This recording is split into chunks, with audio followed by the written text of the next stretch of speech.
programa de pregrado de diseño de medios interactivos y un programa de posgrado que se llama Creación de Experiencias Digitales, que es una maestría en temas de UX. El laboratorio de experiencia de usuario es la dependencia desde la cual operamos consultorías con las organizaciones y donde nuestros estudiantes aplican sus conocimientos o aprenden de la práctica con los consultores en la universidad. Y como dice Marce, ICESI nos ha venido apoyando ya desde hace varias ediciones eh, este espacio virtual que estamos compartiendo. Y además, en el siguiente slide, creo que podríamos hablar de el...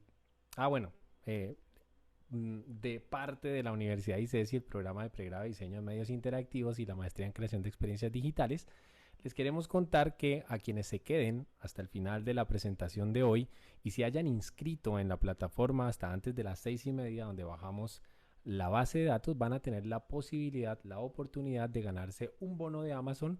Les revelaremos el precio del bono al finalizar la sesión de hoy y vamos a entregar, como les decía, dos bonos de parte del programa de diseño de pregrado de diseño de medios interactivos y dos bonos de Amazon de la maestría en creación de experiencias digitales. Así que gracias a los programas que nos acompañan en esta edición de la presentación de resultados. Genial, Néstor, muchísimas gracias. Y bueno, ya saben que si quieren acceder a uno de estos bonos, pues les toca quedarse hasta el final. Bueno, también los invitamos a que nos sigan en nuestras redes sociales. Tenemos el canal de YouTube en donde pues cargamos los videos de las charlas, de los eventos que tenemos, no inmediatamente, no al día siguiente, pero siempre los cargamos. Y en Instagram pues es donde básicamente comunicamos los eventos y las cosas que estamos haciendo.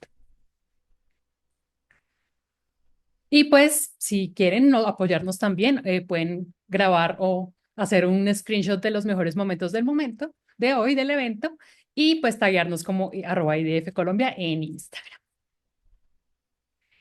Un último agradecimiento es a José Moncada, quien fue la persona que en esta ocasión, en este año, nos ayudó con la creación de los resultados. Siempre tenemos una persona que nos ayuda con la parte de las gráficas, de los datos para poderlas tener disponibles en un enlace que podemos compartir después a todas las personas de la comunidad. Ese enlace obviamente lo vamos a compartir con todo el mundo.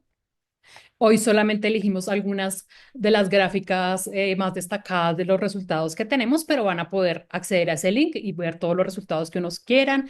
Incluso van a poder interactuar con algunas de las gráficas para hacer algún tipo de filtrado, pero pues hoy vamos a ver algunas de las como las que más nos gustaron, las que quisimos elegir para compartir y reflexionar el día de hoy.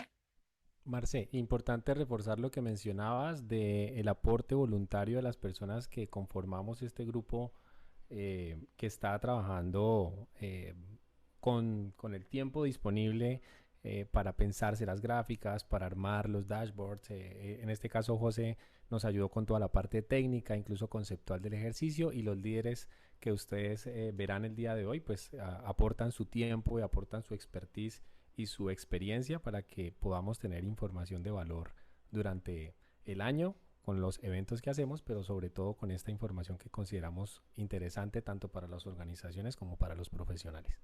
Totalmente, Néstor. Y bueno, ahora sí arrancamos con algunas pequeñas generalidades de la encuesta. La encuesta pues estaba separada en 5 secciones, un total de 42 preguntas, tuvimos un total de 314 respuestas y 12 ciudades que participaron. 314 respuestas es un buen número, digamos que está en promedio de lo que recibimos. Obviamente nos gustaría tener muchísimas más respuestas y para eso pues básicamente necesitamos el apoyo de la comunidad, o sea que esperamos que ustedes que están hoy en este evento, este año, a final de año, nos acompañen y respondiendo la encuesta, compartiendo la encuesta para que podamos obtener muchas más en la siguiente edición. Y vamos a mostrar un poquito de los datos demográficos de la encuesta. En cuanto a género, pues tenemos muy repartido el porcentaje entre hombres y mujeres. Esa tendencia creo que se ha venido viendo desde el año pasado. Creo que esta es la primera vez que lo veo tan exacto de esta manera. En términos de edades, tenemos un porcentaje principal pues entre los 26 y los 35 años, que también como que nos sorprende porque pues suelen ser las personas que están también en los años como de más auge de sus carreras. Obviamente pues hay de todo, pero pues digamos que esas son las edades, es la edad nos da ese rango. Ciudad de residencia. también pues Bogotá suele ser la que tiene mayor participación, luego estuvo Cali con un 27 importante y de ahí en adelante Medellín, Bucaramanga, Barranquilla, que pues son las ciudades como también más importantes de Colombia.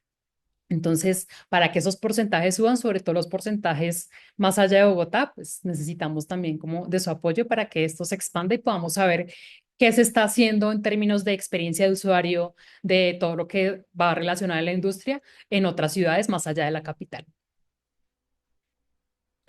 Comunidades, y acá pues digamos que también tiene un poco de sentido que el IXDF haya salido como con mayor porcentaje, ya que pues somos quienes difundimos la encuesta. Sin embargo, pues está pues, bueno ver las otras comunidades cómo han ido modificándose en el tiempo. Friends of Figma obviamente punteando también. UX Latam quizás es el que ha bajado y más mujeres UX ha bajado un poquito con respecto a nuestros datos. Obviamente, pues no tenemos una forma de comparar, como la encuesta es anónima, no tenemos cómo comparar realmente si son las mismas personas o no las que contestaron la encuesta versus el año pasado, pero está muy bueno verlo y aparte, pues para nosotros, Néstor, que me viene acompañando desde el qué año estamos contigo, Néstor. Yo creo que 2019 tal vez. 2019 fue, sí, señor, por lo menos un año antes de la pandemia. Digamos Ujú. que somos los más antiguos del equipo en este momento. Entonces, pues ha sido bonito ver cómo lo que ha Los de más pasado experiencia para que no nos hagan cálculos de edad. de edades. Muy bien, eso es verdad. ¿Qué reflexión darías así rapidito como de estos años, Néstor? Yo creo que ha sido un trabajo arduo, muchas veces poco visible, digamos, porque IDF ha sido una comunidad en la que se ha fomentado siempre el trabajo duro, pero no necesariamente aquí es quién, ¿no? Somos todos. Entonces creo que he valorado el ejercicio que hemos hecho y gracias a Marcia ha sido también como ese ejercicio silencioso de quienes están promoviendo, buscando la gente para que hablemos del tema. Y creo que eso hace valioso el ejercicio de comunidad. Y creo que estos años han sido muy valiosos aprendiendo justamente de, ese, de esa manera de contribuir sin necesariamente estar al frente todo el tiempo, ¿no? Casi siempre tras bambalinas intentando que las cosas salgan y siempre pues apoyados, porque hay que decirlo, Marce, las personas que están en la comunidad UX de cualquier país siempre están dispuestas a compartir, siempre están dispuestas a conversar y eso ha sido también un aprendizaje estos años. Totalmente de acuerdo. Y pues nada, esperemos que esto siga. Han pasado diferentes personas, diferentes líderes por las diferentes ciudades y todos han traído algo bueno aportado algo bueno al equipo. Desde la pandemia decidimos cómo juntarnos como Colombia. Entonces, pues nada, por ahora por lo menos seguirán viéndonos por aquí un rato. Hay quizás para la pregunta que hace Carlos sobre las comunidades que están en la encuesta, con que las googleen las van a encontrar muy rápido, están muy posicionadas la gran mayoría de ellas, así que les invitamos a que hagan una exploración para que lleguen a las comunidades. Siempre hemos sido abiertos a conectar, siempre estamos dispuestos a generar conocimiento con las demás comunidades, asistir a los eventos, apoyarnos mutuamente, creo que hace parte también del ejercicio de generar estas sinergias. Totalmente. Bueno, y arrancamos con nuestra primera categoría, que vamos a hablar un poco de educación y formación. Y para esto le doy la palabra a Carlos Guerra de IDF con Bucaramanga y Néstor Tobar de IDF Cali. Súper. Gracias, Marce. ¿Qué más, Carlos? Bienvenido. Además, Carlos está muy reciente como líder de IDF Bucaramanga, así que gracias, Carlos, por movilizar a los bumangueses y todos sus alrededores. Bienvenido al team de líderes de IDF y bueno, hablemos de educación y formación. Yo quisiera decir inicialmente para darle la palabra a Carlos que me pido el tema de educación porque mi rol está muy orientado al tema de trabajo en formación de personas en temas de UX, tanto en pregrado como en posgrado. Entonces mi compromiso está, además de estar en la comunidad, pues de tener programas enfocados en desarrollar las habilidades y competencias de los diseñadores y diseñadoras de experiencia. Carlos, contanos un poquito de tu perfil para que vayamos directamente a los resultados. Gracias, Néstor, por la bienvenida y a todas las personas que nos están acompañando. Digamos que de mi parte también he estado trabajando en plataformas educativas que van vinculadas a lo que es la adaptación de muchos de estos contenidos que vemos a las personas, ya bien sea de manera formal e informal. Entonces, estamos hablando de educación en Colombia. ¿Cómo los diseñadores se están formando acá en Colombia a nivel de experiencia de usuario? Entonces, vamos a ver más adelante, no sé si podemos continuar, Néstor. Sí, vamos a la siguiente diapositiva, adelante. Dale, si quieres, dale Bueno, introducción y yo te aporto. vale, nosotros inicialmente, bueno, ahorita Marce mencionaba en tema de plataformas de aprendizaje como Interaction Design Foundation, pues viene punteando.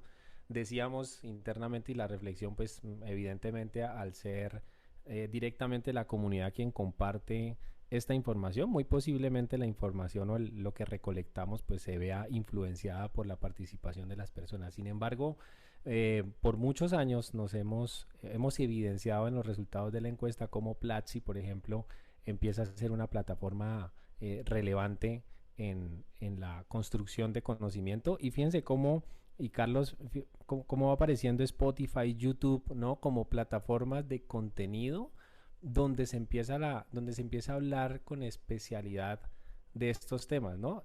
Ahí, de hecho, como dinámica para que empecemos a participar, me parecería interesante que, por ejemplo, compartamos nombres de podcast, nombres de canales, donde las personas que se conectan a la sesión de hoy nos cuenten dónde consumen esos contenidos. Fíjense cómo ha crecido de manera importante el consumo y la formación, digamos, en temas de UX en estas plataformas. ¿Cómo la ves, Carlos? ¿Cuáles son cuáles son tus Sí, reflexiones acerca de este sector? Perdón, perdón, los interrumpo. Nos dicen que te escuchas bajito y pensé que era solo yo, Ok, pero sí te estás escuchando bajito, Néstor. ok, ahora me escucha mejor. Mucho mejor. Ok. súper. Listo. Eh, Carlos decía que hay un repunte de plataformas de contenido, no necesariamente especializadas en UX, que suele ser muy interesante. No sé cómo la ves vos. ¿Qué has encontrado en el tema de plataformas de contenidos enfocados en UX?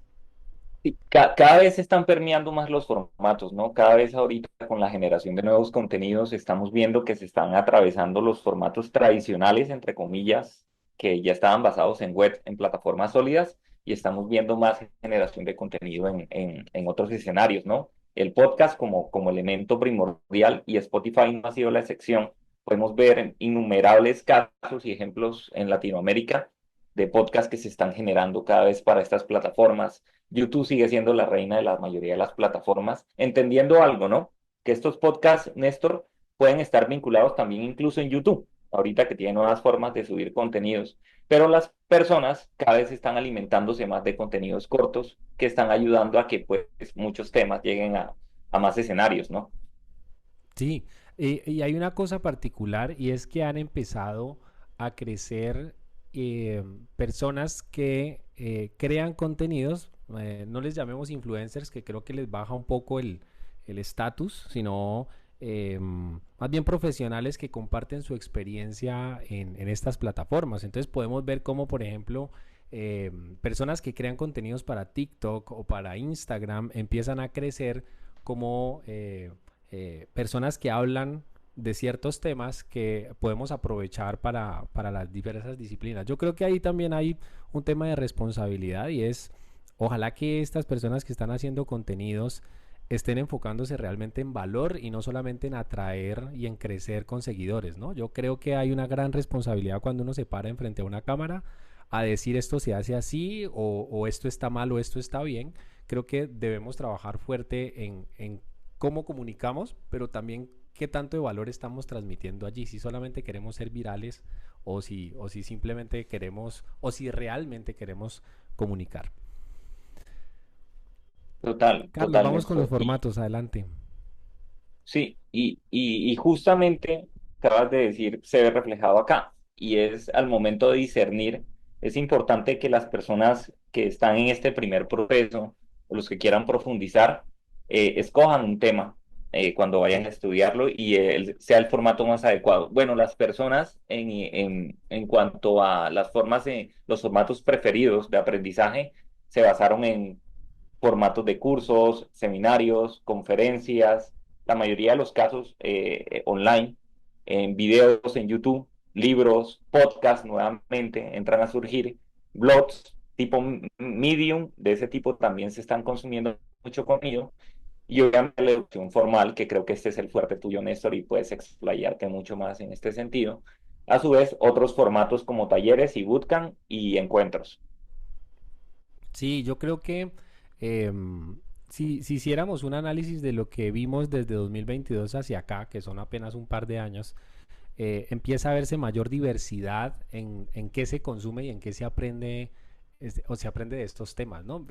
Por ejemplo, en las universidades han aparecido muchos diplomados, bootcamps, hablando pues justamente de educación formal, seminarios, estamos viendo cómo hay una oferta un poco más diversa en temas de formación y claramente plataformas digamos privadas en las que uno puede entrenarse. Ya por ahí por el chat vemos que activamente están compartiendo por dónde se puede aprender UX y celebramos pues que se empiece a conversar a través del chat mientras nosotros les contamos un poquito el análisis de estos resultados.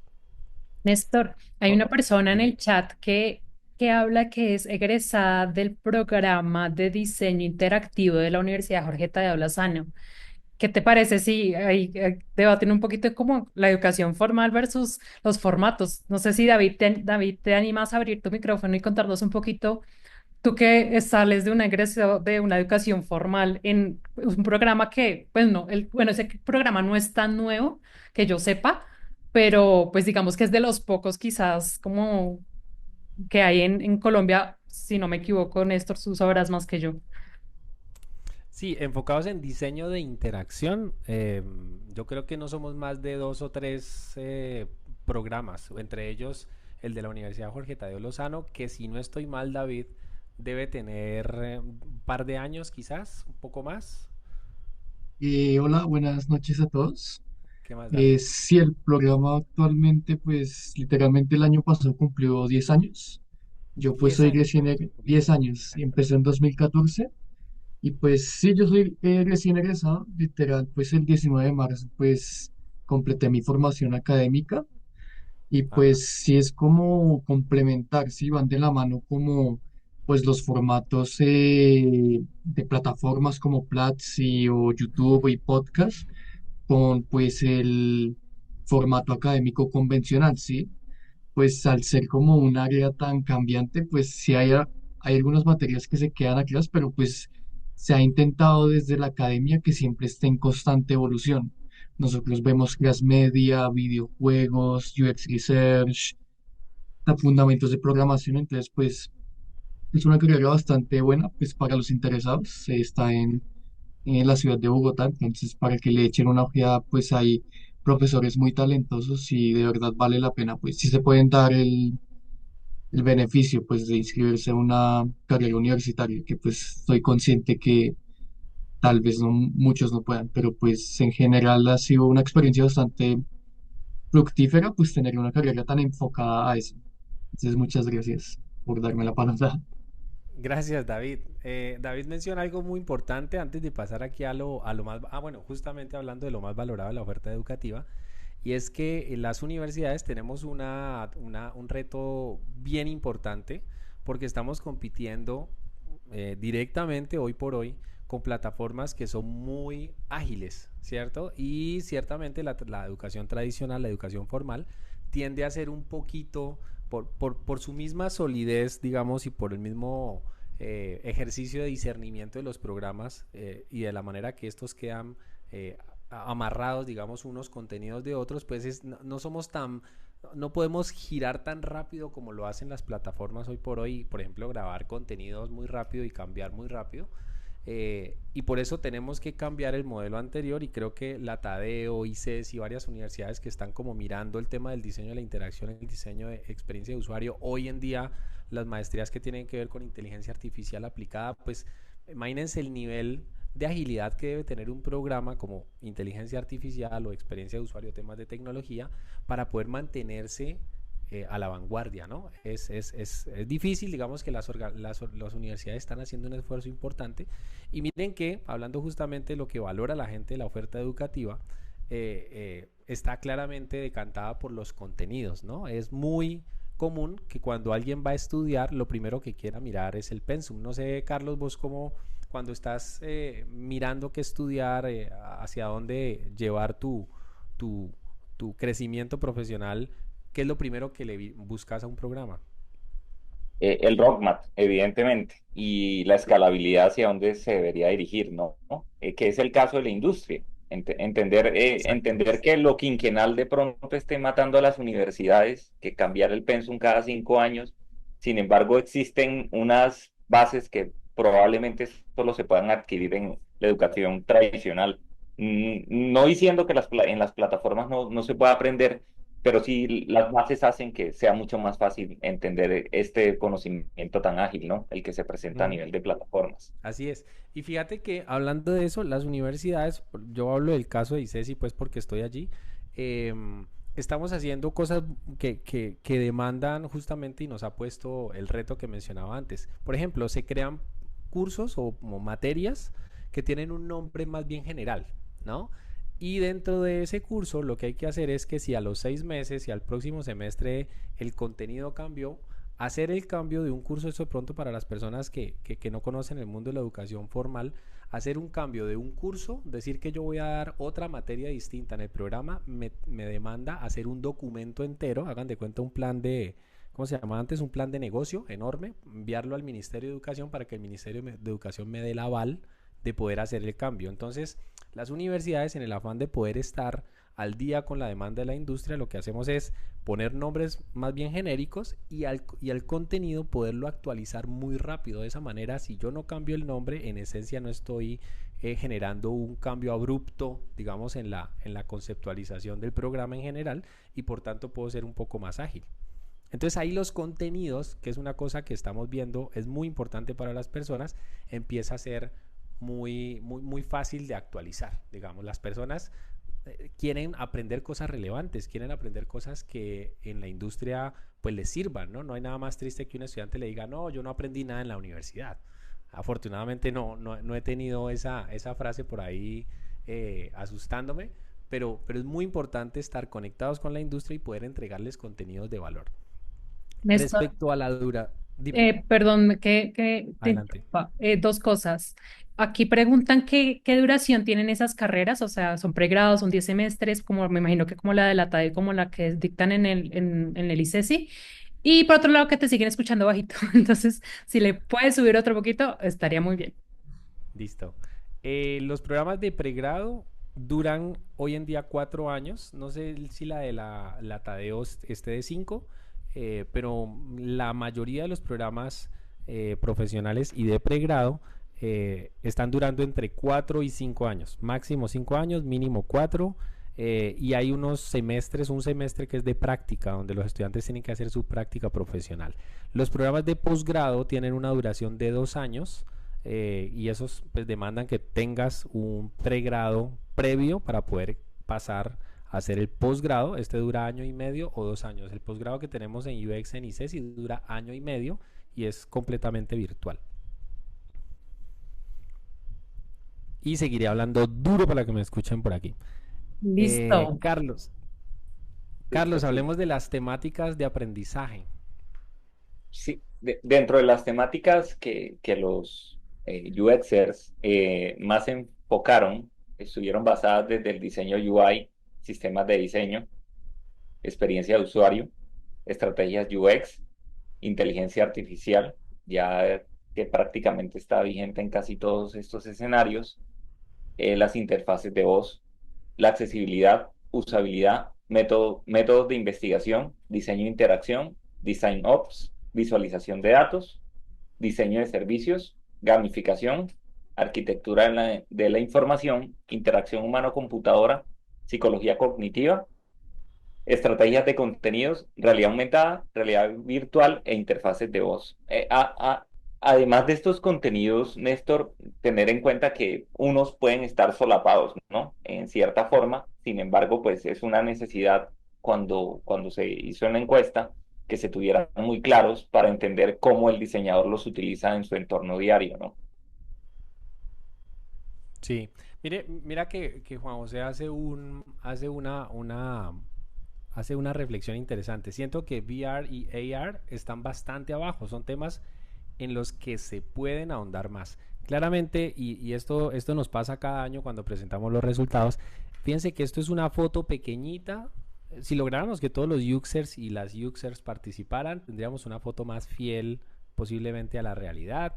Eh, pero esta es la foto que logramos, ¿no? Entonces hablamos un poco de lo que nos encontramos y también tengan en cuenta que hay muchas cosas que son contextuales, ¿no? Por ejemplo, en la universidad se habla mucho de realidad aumentada, realidad virtual, porque tenemos muchos cursos alineados con el tema. De inteligencia artificial hay una maestría también en la universidad. Entonces uno diría, oiga, debería estar más arriba, debería estar más abajo. Digamos que esta es la foto y los datos que recolectamos y sabemos que pueden tener defectos, ¿no? Entonces ahí también les invitamos a que hagan sus propias reflexiones y que como Juan José hagan su visión del tema. Ahí hay una cosa interesante, Carlos, y es que en 2024 claramente la inteligencia artificial es un tema relevante.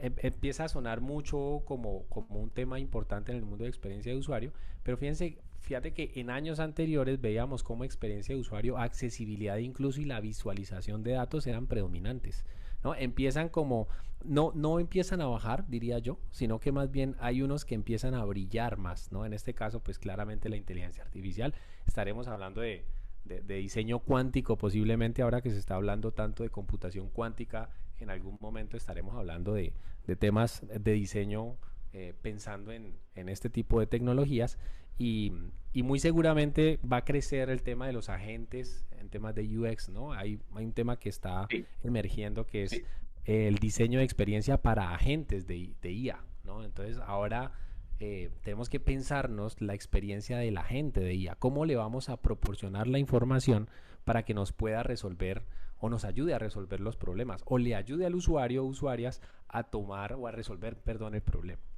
Entonces sí, creo que los Néstor. temas van a ir variables, ¿no, Carlos? Sí, Néstor, y en relación a esto, como de pronto no es que se disminuya en sí el uso, sino que ya se está normalizando y ya se hace parte del día a día. Hablar de accesibilidad, Sí, señor. hablar de utilizar un chatbot para poder disminuir esos puntos de fricción de un usuario a las 2 de la mañana, Sí, por sí, sí. ejemplo. Tienes Entonces, razón, se normalizan. Claro, es que yo recuerdo que hace unos años hablar de responsive design era top, ¿no? Ahora usted no puede pensar en hacer un sitio web si ese sitio web no es responsivo. Entonces, claro, se empiezan a normalizar y por eso no es que dejen de existir, sino que empiezan a sonar otros, pero esos terminan siendo como el estándar. ¿De acuerdo? total, total. Bueno, le damos paso entonces a Caro de IDF Bogotá y a Paula Ángel de IDF Medellín para que nos cuenten el escenario empresarial y cómo está la movida UX en temas de empresas. Carolina, Paula, bienvenidas. Adelante, Caro. Hola Néstor, muchas gracias. Gracias, Néstor. Bueno, Bueno, pues, señor, dale. dale tú, dale. Bueno, vamos a arrancar con un video que un diseñador UX nos dejó y Marce, no sé si de pronto puedes pasar la diapositiva. Rápidamente les cuento, yo soy UX fui UX por más de 15 años, llegué a ser UX Senior, ahora estoy de Product Manager y les voy a poner aquí todos nuestros LinkedIn por si quieren conocer un poquito más. Ahora que le dé la palabra a Paula, pues entonces ella nos estará contando un poquito más sobre ella. Entonces, ¿por qué es importante la accesibilidad dentro de la madurez empresarial? Pues porque básicamente demuestra que hay un compromiso real con la inclusión y además con la innovación y pues obviamente con la experiencia de usuario. Eh, no solamente se hace porque sea divertido, porque lo tengamos que poner en un papel, sino porque también es ético, ¿sí? O sea, tenemos que tener en cuenta a todas las comunidades y pues el UX es principal, es primordial en esas acciones.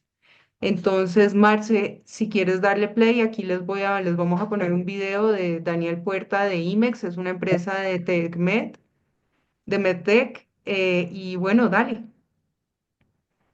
Ahora qué es lo más difícil de esta sencilla verdad, que el mundo físico no está listo para ti y el digital tampoco. Así que hoy hablemos de accesibilidad. La accesibilidad en el mundo UX se traduce como la capacidad que tiene realmente tu producto para poder ser accesible para la mayoría de las personas, tengan o no una discapacidad, que sea fácil, sencillo y práctico para poder navegar en él. Ahora, ¿por qué no hablamos de las leyes de la accesibilidad? ¿Sabías que hay más de 78 pautas que nos explican exactamente cómo hacer que tu producto sea realmente accesible? Pero hablemos de 4 pilares que para mí, siendo una persona con discapacidad y al mismo tiempo un diseñador UX, son más que importantes. La primera, el texto. El texto tiene que permitir al usuario poder navegar, poder editar y poder tener un buen contraste de visibilidad y legibilidad en todo lo que está haciendo. La segunda, el color. Es muy importante que le puedas brindar a tu usuario una oportunidad de que el color tenga contraste, impacto y pueda hacer un descanso al momento de navegar, no al contrario. La tercera es alternativas de navegación, no solamente por el mouse, porque como ves hay personas que no lo pueden utilizar, sino por el teclado o por voz. Y eso es algo que realmente es muy valioso. Y la cuarta es el modo oscuro. Hoy en día es meramente estético y en muchos casos se usa específicamente para eso, pero al principio nació específicamente para la accesibilidad, para poder brindar un mejor contraste, un descanso a los ojos y que el usuario pudiera manejar mucho mejor el texto y su navegación. Y como plus, creo que hoy en día tenemos que aprovechar todas las variables que tenemos de inteligencia artificial para hacer que la navegación no solo sea productiva, sino autónoma. Imagínate, por ejemplo, una persona que no pueda manejar el mouse o el teclado con las manos, pero que sí lo puede hacer la IA por él. Así que creo que hay grandes oportunidades que podemos aprovechar. Entonces aquí pues Dani nos da un tip, unos pequeños tips que pues como se dan cuenta se relacionan con la forma en la que no solamente personas con discapacidades, sino pues también personas que no tenemos discapacidades, por lo menos físicas o bueno en general, este, podemos aprovechar estas posibilidades de accesibilidad. Y bueno, pues con esto yo creo que le voy a dar la palabra a Paula para que pues ella nos empiece a contar un poco sobre el UX y la madurez empresarial. Gracias, Caro. Bueno, como bien saben, la comunidad, digamos, empresarial ha tenido que hacer grandes esfuerzos por hacer todos sus entornos, tanto internos como externos, accesibles. Y en ese sentido, digamos que han tenido que ejecutar diferentes saltos que no solamente los pueden catalogar, digamos, como entre ausente o limitado emergente, etcétera, sino que adicionalmente a eso los hacen un mix que a veces se vuelven un Frankenstein. Yo creo que muchos de las personas que han tenido la oportunidad laboral encuentran que hay muchas empresas que internamente tienen, digamos, entornos digitales medianamente aceptables, pero la página web es terrible. O viceversa, la página web es una cosa súper genial, loca, y el entorno digital interno todavía está, pues, digamos, en párvulos, por así decirlo.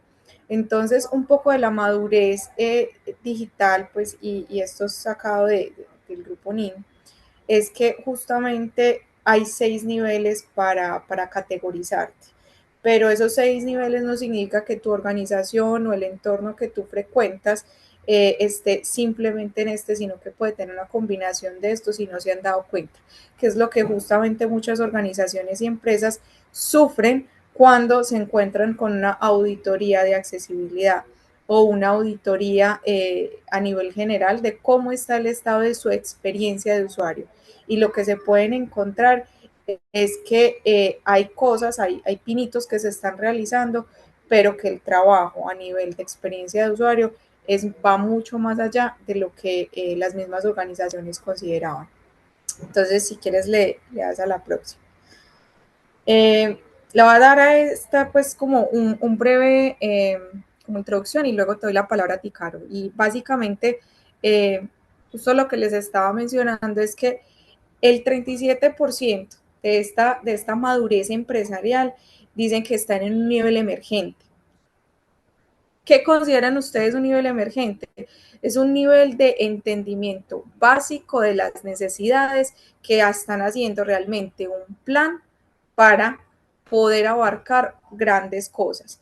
A nivel externo, ¿qué es lo que van a ver los usuarios pues dentro de sus páginas web o dentro de su público, y a nivel interno? Entonces, se van a dar cuenta que muchas todavía están ausentes o están limitadas, sea por conocimiento, sea por capacidad, y que al mismo tiempo pues están en un estado en el que pueden impulsar o estructurar mejor todo lo que corresponde a sus organizaciones. Ahí te doy paso, Caro, por si quieres hacer algún comentario. Gracias, Pau. Pues yo creo que es muy interesante ver cómo esa madurez, si se dan cuenta dentro de los resultados, limitado y ausente, está en los niveles prácticamente más bajos. Eh, y eso dice mucho de cómo efectivamente se ha ido con el tiempo, cómo ha ido entrando el UX dentro de las empresas, cómo efectivamente se ha vuelto importante, relevante, ¿sí? Y pues eventualmente veremos en un futuro probablemente muy cercano que ya más empresas empiezan a tener el UX integrado. En ese sentido, y sobre también teniendo en cuenta el video que les acabamos de mostrar, eh, calculen ustedes que la empresa en la que está trabajando Daniel es una empresa que tiene que ver con un software de radiología. Cuando ustedes ven la generalidad de esos softwares, ustedes se dan cuenta que el diseño, el UX, no es tan avanzado como en otros softwares. Pero sin embargo, y ese es uno de los valores importantes de Daniel, es que él ha hecho una investigación muy importante para poder entender desde las necesidades del usuario qué es lo que ellos realmente necesitan, cómo necesitan fluir en software de radiología.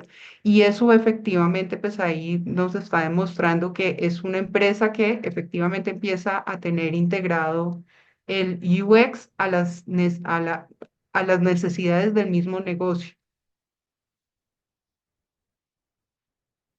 Y Ay, bueno, pues Caro, ahí entonces, dime, perdón, yo Pablo. te hago este último aporte, que ahí tocaste un Claro. tema muy importante, y es siempre entender la individualidad de la empresa. O sea, no porque, digamos, hayan principios generales que no se deben, pues, digamos, eh, poner a un lado, no porque ellos estén, significa que todas las empresas viven las mismas realidades. Y eso es una de los puntos, pues, que resalto de lo que dice Caro, porque justamente entender la madurez pues sí, la madurez o el nivel en el que se encuentra cada empresa depende justamente del sector, del entendimiento interno y pues digamos de varios factores. De acuerdo. Bueno, y en esta gráfica podemos ver que el común denominador no, es mucho más fuerte ver equipos de 5 personas dentro de UX, que también es muy importante porque significa que ya no tenemos a un diseñador a que todo el mundo le está trayendo una cantidad de cosas para hacer, sino que ya hay equipo. Eso es muy importante. Pero además de eso, si se dan cuenta, la segunda medida que dice que son equipos de 6 a 15 personas, ya estamos hablando de áreas completas de UX. Estos claramente tiene que ver mucho con los resultados de la diapositiva anterior, que pues nos estaba mostrando que pues ya hay una apropiación más importante del lado de las empresas por la experiencia de usuario. Eh, no sé, Pau, si quieres comentar algo más del lado de esta diapositiva.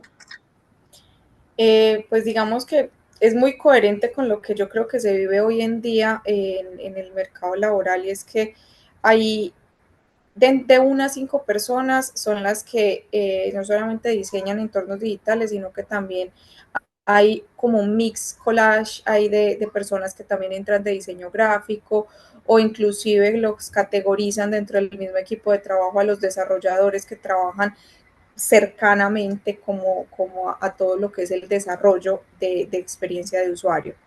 Entonces, nuevamente, vuelvo a hacer la salvedad, entender las organizaciones en las que se trabaja, el entorno de trabajo de cada una, es muy importante cuando empecemos a construir equipos o cuando hagamos parte de un equipo, porque eso pues también va a determinar mucho el rol y el valor agregado que cada uno le da pues, a la función que está ejecutando.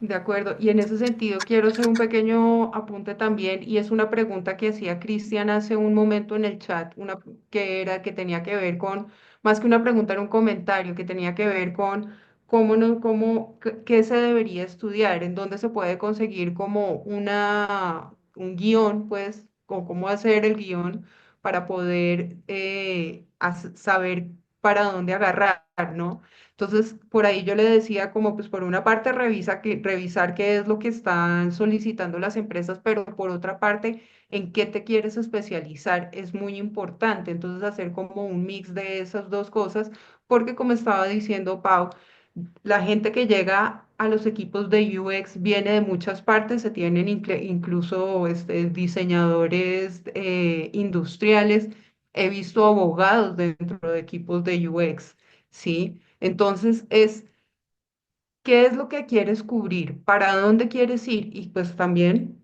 no dejarse llevar por la corriente, no, pues voy a hacer UX y ya está. No, ¿para dónde queremos ir? Pau, si quieres esta. Correcto, listo. Entonces, tipo de empresas que están contratando. Vemos que la mayor parte o el 39% pues, de las personas que respondieron a nuestra encuesta dice multinacionales extranjeras. Acá vamos a ver, yo creo que grandes empresas, pequeñas empresas que empezaron a vender sus servicios de talento a empresas americanas o que le quieren competir a mercados como el mercado de la India, ¿cierto? Entonces, hay una gran tendencia por pertenecer a estas consultoras que son las que, digamos, más capacidad tienen de llegar a otras empresas que necesitan talento, sea por temporadas o sea, digamos, en periodos largos, a el nacional, el local, que digamos todavía me parece a mí, me corrigen mis compañeros, se encuentran en una etapa muy inicial en todo lo que es el diseño de experiencia de usuarios. Les voy a tocar temas como el bancario, el desarrollo de las aplicaciones a nivel bancario en experiencia de usuario apenas empezó unos 5 años para acá a tomar realmente la forma y la fuerza que necesitaba. Entonces, ese entender nos hace ver que justamente el entendimiento de empresas que están ubicadas en Europa, en Estados Unidos e inclusive en Asia, pues es justamente las empresas que más van a solicitar talento y que van a solicitar talento de donde les salga más económico. Por eso, digamos, ahorita la India está en un boom. Ahí van a ver obviamente a multinacionales, a internacional o a otros. Entonces, es muy importante que empiecen a perfilarse en qué mercado quieren estar porque dentro de ese perfil que desarrollen van a entender temas culturales, van a entender temas de idiomas o de barreras de idiomas que puedan romper, digamos el inglés como sí, una comunicación base, pero adicionalmente si quieren romper e ir más allá,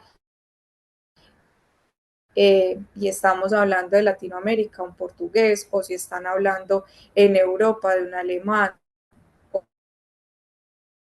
o si están hablando japonés.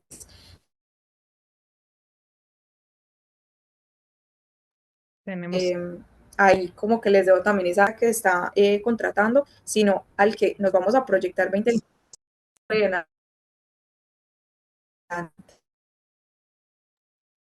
creo que tenemos problemas de conexión con Pau. Pau, si nos estás escuchando, necesitamos que revises tu conexión porque estás entrecortada y no te estamos entendiendo. Mientras tanto, si quieres, Caro, continúa con la siguiente. Dale. Igual, un comentario sobre el anterior, multinacional extranjera, calculen Google, una multinacional local, calculen Rappi, Mercado Libre, ¿sí? Que son empresas que se están expandiendo a otros lugares. Igual sí me parece que es muy interesante en saber cómo las empresas nacionales ya están empezando a puntear, por lo menos dentro de nuestra encuesta, pues puntear, pues que está empezando a tener realmente un porcentaje relevante de uso de UX, ¿sí? Si quieres, pasemos a la siguiente, Marce, porfa. Gracias. Entonces, incentivos. ¿Nos gusta el trabajo remoto? A la mayoría nos gusta el trabajo remoto. Yo creo que eso es un hecho y en este momento peligramos a los que nos gusta el trabajo remoto porque muchas empresas están tratando de volver por lo menos al sistema híbrido. Pero pues como lo pueden ver ahí, nos sigue gustando el trabajo remoto.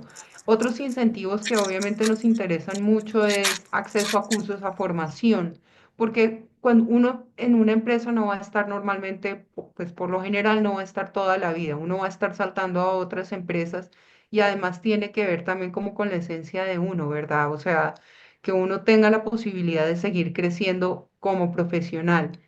Medicina prepagada, como se dan cuenta ahí, también es muy importante, pues porque, saben, llega un momento en la vida de profesional que uno no solamente no se vale por uno mismo, la gente empieza a tener familia, entonces tener medicina prepagada resulta muy importante. Y pues obviamente pues por el ritmo de trabajo que uno empieza a tener como profesional, 48, 42, 44 horas a la semana, pues entonces uno necesita espacios en los que uno no tenga que pensar en el trabajo y como se dan cuenta, pues vacaciones y días libres también se vuelve relevante dentro de nuestra encuesta. Y para hablar de unas dos últimas, aquí antes de darle la palabra a Pau, bonificaciones monetarias extralegales, pues obviamente también va a ser importante, pues porque, hombre, con esos dineros podemos llenar como esos huecos que uno tiene un salario y pues con ese salario uno organiza unas cosas y en el momento en el que le dan a uno un poco más, pues obviamente uno puede como hacer ciertas otras cosas. Y bueno, pues también al 9% tenemos el trabajo híbrido. Hay personas que les gusta estar en sociedad, que les gusta poder conversar con otras personas. Y en últimas, a pesar de que soy una abocada absolutamente por el trabajo remoto, entiendo totalmente que hay momentos en los que es más cómodo, es más fácil, las cosas salen más rápido, salen mejor cuando estamos en físico, ¿sí? Yo creo que eso también es muy importante. Pau, ¿tú qué opinas? A mí me parece que aquí hay dos componentes, no solamente el tema social en cuanto a cómo yo me relaciono con mis compañeros de trabajo, sino cómo llego a crecer dentro de las organizaciones. Hay muchas organizaciones que necesitan presencialidad para demostrar ciertas cosas y poder crecer dentro de ellas, poderte perfilar o inclusive poder conocer pues, personas de otras áreas, porque al fin y al cabo tú vas a conocer a tu grupo directo de trabajo, pero la presencialidad sí te va a permitir ampliarte a no solamente el que está en tecnología, sino al que está en recursos humanos, el que está en mercadeo, etcétera.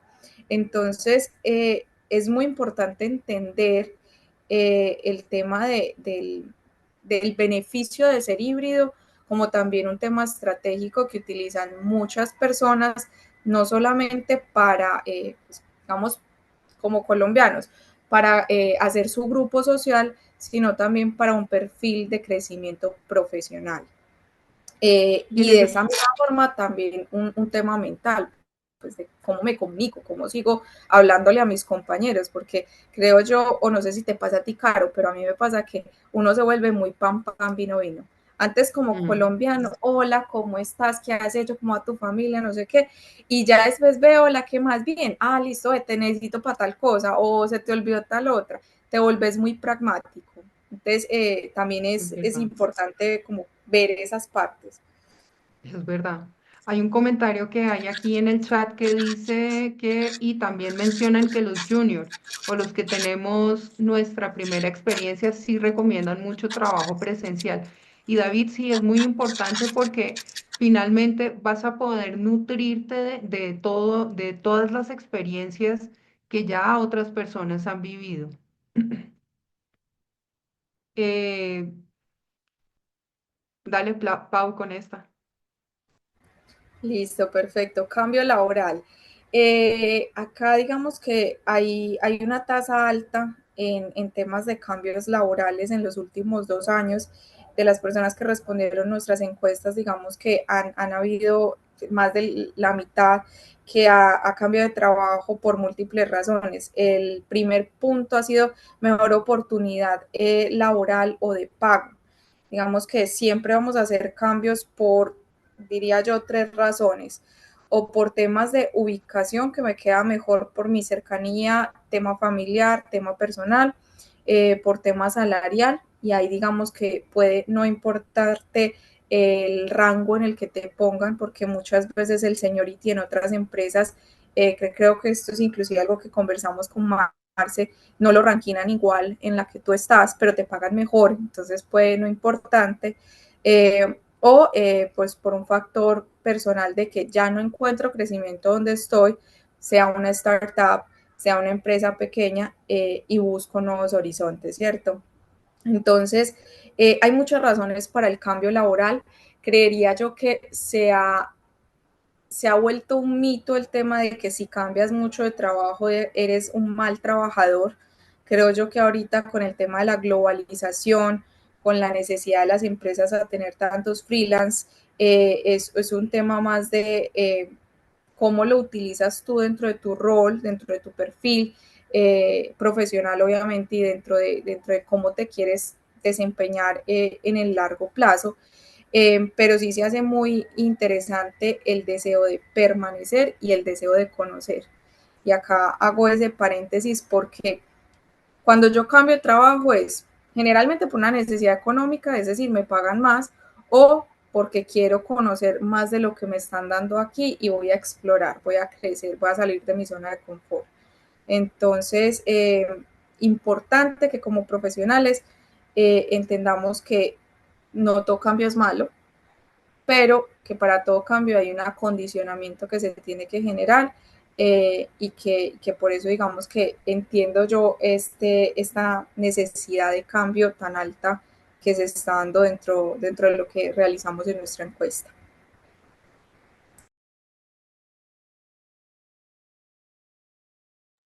Y con esto, pues los devolvemos entonces a Néstor y a Marce, que les van a estar hablando sobre el seniority en la profesión. Muchas gracias, chicas. Muy bueno toda esta información y estas reflexiones que estuvieron haciendo. Néstor, pero te propongo algo antes de que sigamos. ¿Qué tal si hacemos nuestro momento de foto para capturar este momento antes de que se nos acabe el tiempo y antes de que demos paso a lo más jugoso que suele ser en esta encuesta, que son los salarios? Entonces, Me para, parece. para quienes se animen, prendan su camarita, pongan su mejor sonrisa, vamos a hacer un screenshot para poderlo compartir en redes sociales y mostrar, bueno, que aquí estuvimos aquí presentes unas cuantas Foto. personas, entonces da su camarita, les vamos a dar un segundito para que se acicalen si quieren y así poder sacar un screenshot con la mayor cantidad de caritas posibles. Eso es. Vamos a poner música de foto. Música de foto para que salga en la foto, ¿verdad? Que salga en la foto. La ponemos en las Súper, redes súper. sociales. Estoy viendo un par de caritas conocidas, Miguel, pareciendo a mí. Los fieles, los fieles. Miguel no lo vi hace mucho. ¿Quién más se anima? ¿Quién más se anima? Estoy mirando. Listo. Bajemos la presentación para que vamos viendo caras. Pues más bien lo que hago es esto, vea. Por más que miro para arriba, pero ya miro para dónde. Mm, Ah, por acá. Bueno, entonces, eh, la, ¿la sacas, Néstor? Que es que a mí me salen las cosas de Zoom. Sí. por favor. Sí, déjenme, yo pongo la visualización de mucha gente. Ay, estoy rayando, no. Bueno, muy bien. Veo ahí, Oscar, que lo veo manejando. Vamos. Listo, va Listo. la primera. 3, 2, 1. Y hagamos otra, por si acaso. En 3, 2. Eso, gracias ahí. 1. Listo.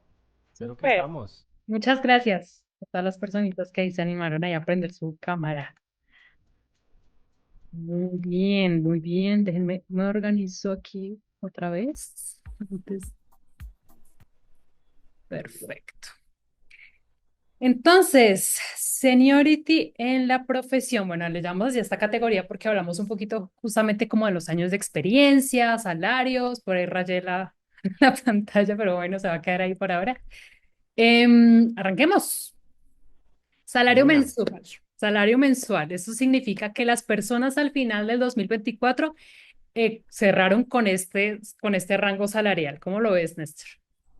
Pues fíjate que haciendo en algunas de las conversaciones, analizando los resultados, nos dábamos cuenta que entre 2023 y 2024 empieza a aparecer con fuerza el rango de 10 a 15 millones, respectivamente con 2023 45 y 2024 37 personas. La muestra no es muy grande, nuevamente pues Claro. el esfuerzo que hacemos es importante para lograr la mayor cantidad de respuestas, pero esas son las que tenemos y hablamos de esa foto justamente.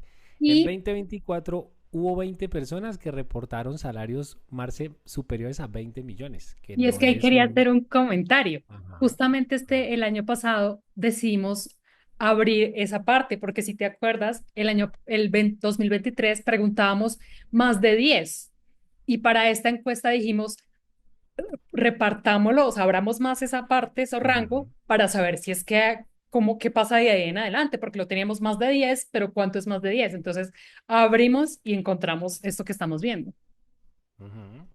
Y otra cosa interesante es que el grupo que aparecía entre 1 y 2 millones ha venido desapareciendo, posiblemente pues porque el crecimiento de la economía obliga a que hayan salarios más altos, el salario mínimo sube, etcétera.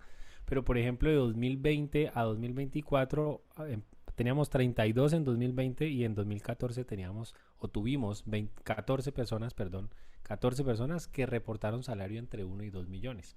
Eso podría uno decir, siendo optimista, que se está valorando un poco más el ejercicio UX, ¿no? Poniéndonos positivos, pero las interpretaciones podrían ser muchas. Yo quiero ver el vaso medio lleno. No sé cómo la ves tú, Marci. Bueno, de ahí tengo un comentario que es una reflexión que he hecho mucho este año y es, ya les voy a contar cuando les muestre la siguiente. Aquí tenemos el seniority versus el salario. Y acá vemos algo interesante y es que más o menos, incluso a partir de aquí, vemos que en todos los salarios, perdón, todos los salarios tenemos como a partir de mid senior en adelante en cuanto a seniority. Eso significa que hay personas ganando, hay líderes o managers ganando lo mismo que está ganando un senior o un semi o incluso en algunos casos un junior.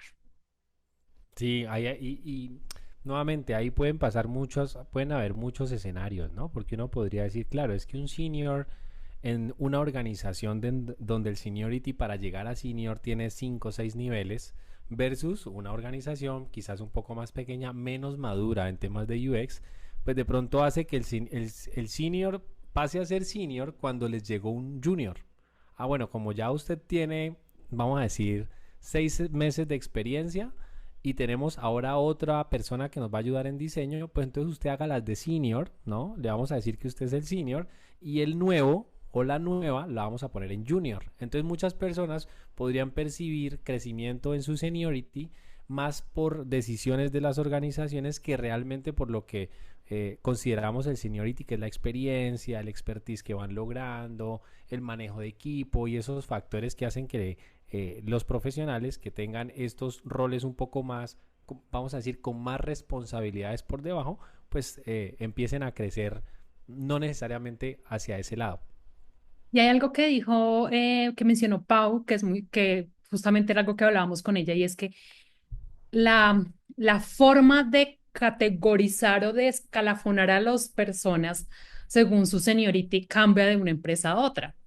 Entonces, eso puede también influir en el salario, además del tamaño de la empresa, obviamente, pero el hecho de que de pronto yo aquí soy un senior, pero allá no soy senior o allá soy líder, pues va a hacer que yo tenga un salario distinto, a pesar de que de pronto tenga la misma experiencia que otra persona, pero tenemos seniorities distintos solamente por la empresa en la que trabajamos, pero a nivel conocimiento puede que estemos igual.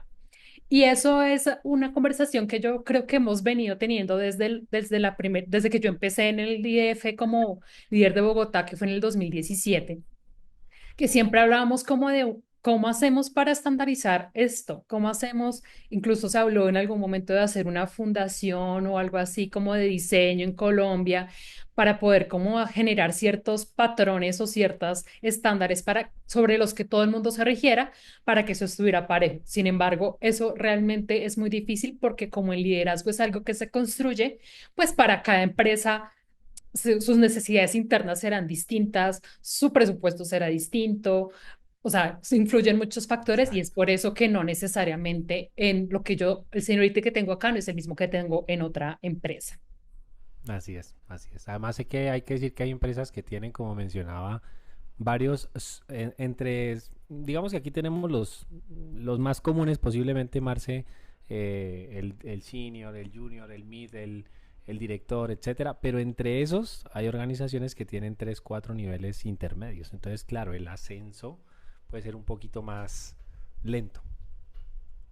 Sí, y ahora que estamos viendo una relación de años de experiencia versus salario, que también dependerá del seniority, aquí como un nice to have esperamos poder tener esa gráfica cuando les compartamos los datos completos, y es la relación salario, años de experiencia, seniority, o sea, como las tres variables, porque claro, el salario va a depender pues también de que si eres un manager, los años de experiencia pueden que influyan según, porque, pues eres manager, obviamente, pues estás en este rango y por lo tanto, pues entre más años de experiencia, pues más Mm. salario.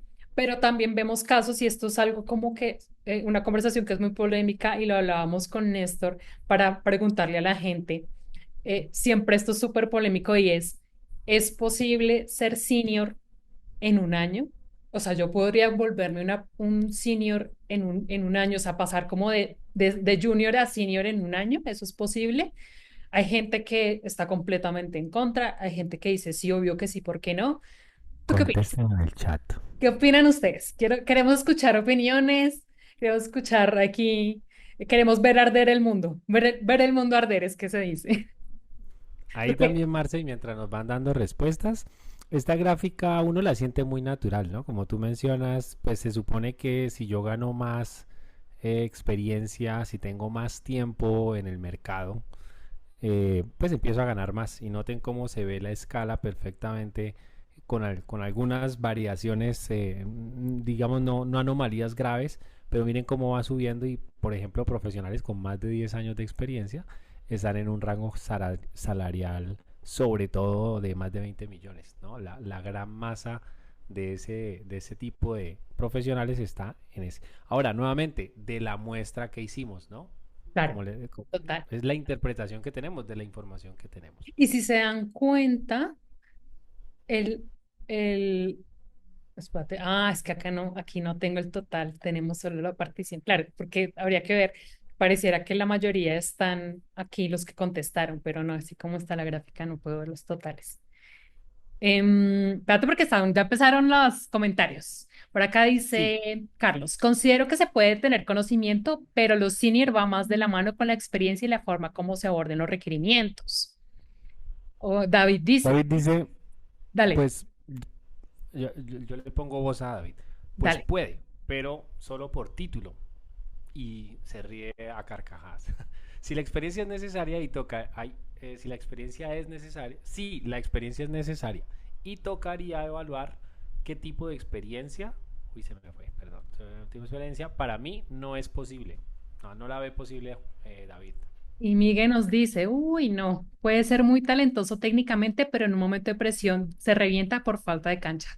Concuerdo. Sí, sí, sí. Pasa mucho, pasa mucho. Todo es posible, la verdad, hoy hay un estándar temporal, un debido proceso. Además, entre más experiencia, tener, mejor podría tener título, pero haberlo apresurado. Diego nos dice, creo que sí se debería tener en cuenta el tiempo, pero tampoco pues 5 años. Pues les cuento que hay empresas que, que para que un senior sea siquiera considerado senior, tiene que tener mínimo 5 años como senior, en experiencia en hoja de vida como senior. Ujú. Ahí Camila dice que es posible, pero debe ser una persona que también tenga desarrolladas sus habilidades gerenciales, tal vez en otro contexto, es decir, que es una persona que venga o que ya tenga experiencia en otro lugar, con otra labor y puede aprender las cosas técnicas en un año y sale. ¿Ok? Laura nos dice, en un año pienso que no es posible, las habilidades blandas son vitales, no solamente técnicas, 100%. Y finalmente Diego dice, el tiempo nos madura en el rol y también en el manejo de las necesidades que tenga el negocio.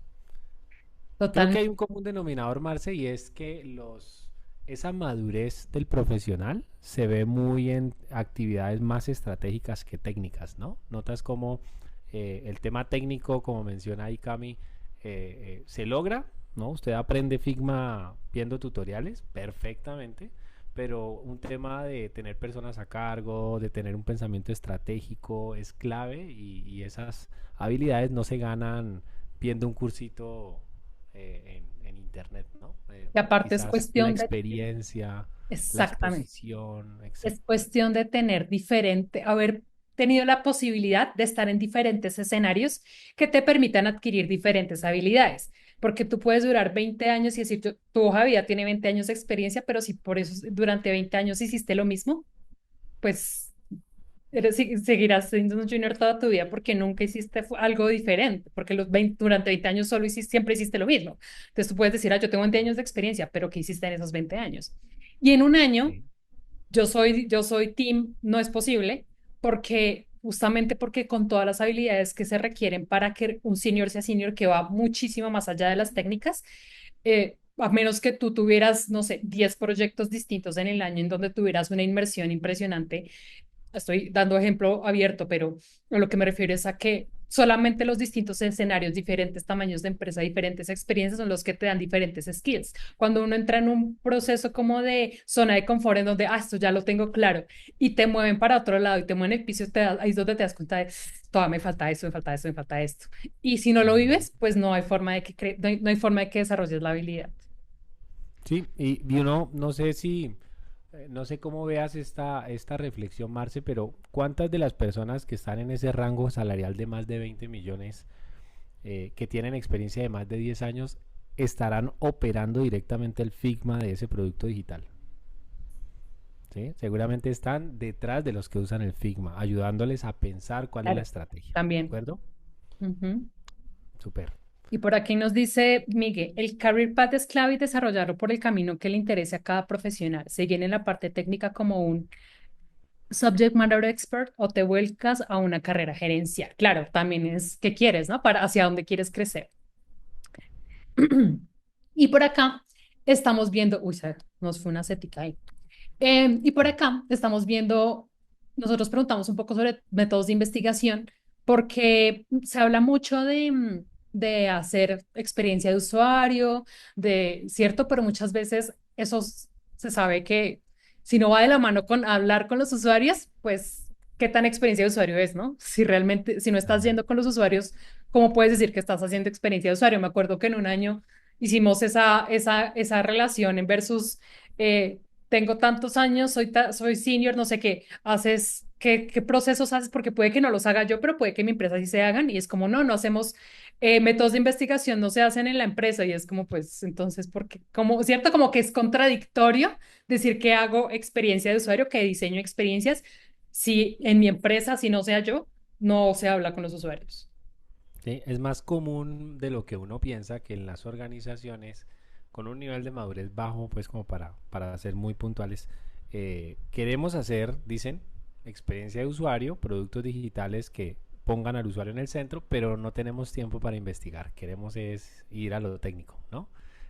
Ahí no hay experiencia de usuario. Ahí lo que quieres construir es una interfaz, ¿no? Pero no hay más allá de eso. Entendiendo pues que la experiencia de usuario tiene el componente de investigación, que no porque haya investigación estamos diciendo pues que ya es un producto que ponga al usuario en el centro, ¿no? Hay otras variables que requieren tener esa madurez de la que nos hablaba Paula y Caro hace un ratico.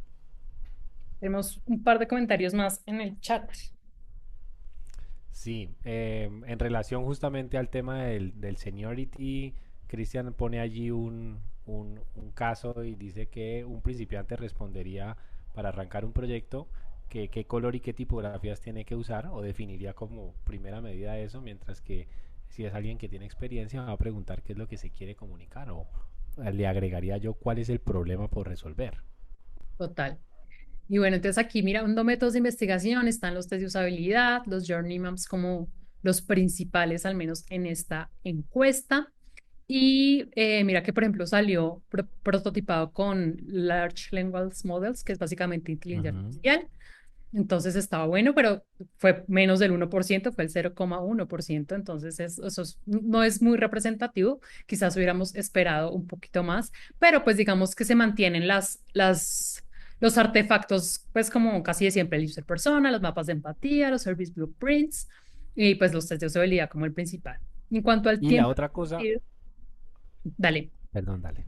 No, iba a decir que la otra cosa es que esta pregunta, este tipo de pregunta en nuestra encuesta tiene las respuestas, ¿cierto? Las que consideramos han Sí. venido saliendo cada año año a año y dejamos una de respuesta abierta donde la gente va sumando y ese 0.1, 0.2 posiblemente son respuestas que alguien dio que seguramente yo diría, Marce, me atrevería a decir que si pusiéramos en la próxima encuesta prototipado con LLMS, seguramente van a ser muchas personas las que vayan a votar por esa opción porque les hace sentido, ¿no? Pasa mucho que en las encuestas, pues como las preguntas ya tienen las respuestas, pues hay estos sesgos naturales que podrían dar unos resultados pues con algunos con algunas con algunos defectos, digamos.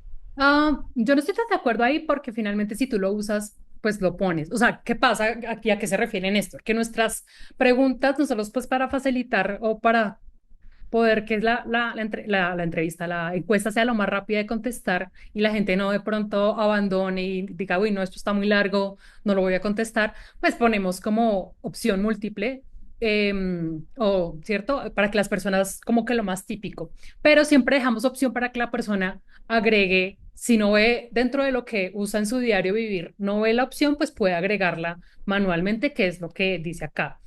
Claro, nosotros agregamos los típicos. Yo esperaría que, por ejemplo, este año sí aumente el porcentaje de personas que están haciendo investigación con inteligencia artificial, pero creo que si es algo que tú genuinamente usas, creo que hubiera aparecido más en el otro, o sea, aunque sea como, al menos como opcional Por en ejemplo, yo creo que próximo año seguramente usuarios sintéticos aparecerá. usuarios sintéticos, user personas con inteligencia artificial. Bueno, ahí podemos aumentarle un par de opciones, pero claro, siempre estamos además revisando la encuesta antes de lanzarla. La revisamos como para ver qué tenemos que agregar, qué tenemos que incluir, qué tenemos que cambiar, porque si no es muy representativo, pues lo dejamos más bien como otros, pero si es lo más representativo, pues lo ponemos como por defecto, porque sabemos que se repite bastante. Entonces, también sus ideas sobre qué les gustaría saber para la próxima encuesta, qué preguntas, qué información sería valiosa empezar a recopilar, pues nos dejan ahí en sus comentarios o nos cuentan por redes sociales para que lo tengamos en cuenta y a final de este año lo agreguemos a la encuesta del 2025. Y creo que con esta terminamos. Sí, sí, con esta terminamos al menos lo que teníamos para compartirles. Como le decimos, tenemos más preguntas, aquí les voy a hacer un pequeño spoiler de lo que tenemos como para compartirles. Y es básicamente el dashboard que estamos creando, pues todavía ya está casi terminado, nos faltan algunas cositas que queremos agregar. Entonces lo estaremos compartiendo entre 1 y 2 semanitas, ojalá. Aquí van a poder interactuar. Mira, aquí si yo, sí, así. Si yo selecciono una de las barras, pues los demás se filtra, se va filtrando la información. Mira cómo tan bonito que va cambiando. Todo eso gracias a José, que es el que nos ayudó con este Power BI. Entonces, Gracias, José. ahí les spoileamos un poquito lo que vamos a estar compartiendo y también estaremos compartiéndolo junto con los demás enlaces que ahí los tenemos, los de años anteriores, para que también les echen una mirada si quieren chusmear los años anteriores. Entonces, pues muchísimas gracias por participar. Si nos quieren contar qué tal estuvo, ya vamos con la rifa de los bonos. Si nos quieren contar cómo les pareció, dejarnos sus comentarios. En esta encuesta pueden dejar ideas para para la encuesta 2025.